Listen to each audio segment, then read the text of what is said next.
Magluluto tayo ng low-carb burritos.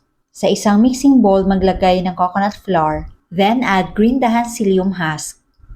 Maglalagay din tayo ng tak-tak-tak, instead na maglagay pa tayo ng napakaraming ingredients. At syempre, maglalagay tayo ng stevia erythritol para medyo merong tamis, and coconut oil. By the way, kahit anong sweetener lang po ang pwedeng gamitin dito.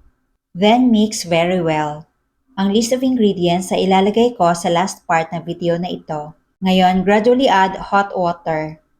If you love this recipe, please like and share and follow me for more low carb recipes and health tips. Ngayon, knead lang po natin ito for about 3 to 5 minutes.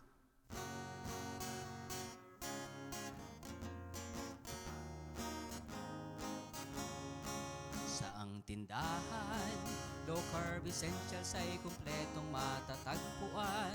Katulong mo sa pag-ayos ng iyong Ilagay sa gitna ng dalawang parchment paper, then spread using rolling pin. kalusugan. Marami kang pagpipilian sa Green Dahan.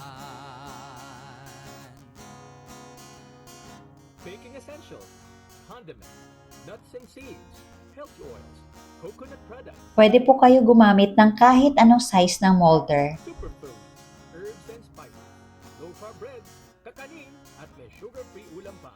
Happy ang pamimili sa Green Dahan! Saang tindahan, low carb essentials ay kumpletong matatagpuan.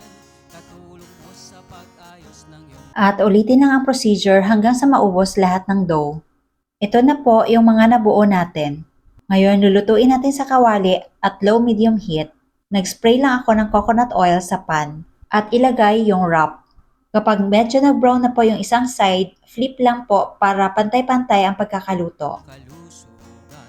Marami kang pagpipilian sa Green Dahan.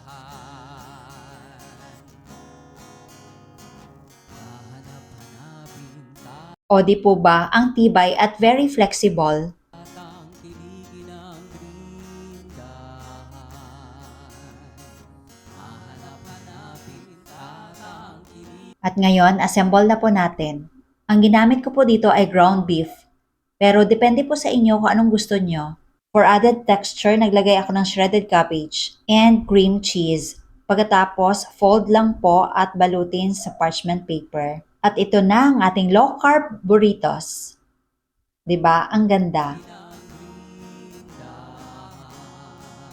Pwede din po kayo gumamit ng mayonnaise dito instead na cheese. Tikman natin.